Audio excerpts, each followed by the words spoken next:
How to fix third-party errors on Mobile Legends? Follow this guide. To begin with, open the Play Store on your device. Next, tap the search bar at the top and type Mobile Legends. Now search for it. Then open the official app and check if there is an update button available. If yes, tap update to install the latest version.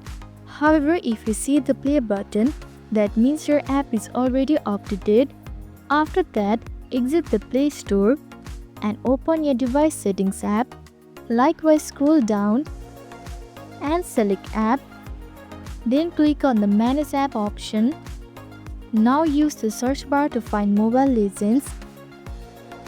Once you click on it, look at the bottom right corner and click on Clear Data. Furthermore, from the menu that appears, choose Clear Data to reset the app data. Lastly, a confirmation message will appear. Just hit OK. And there you go.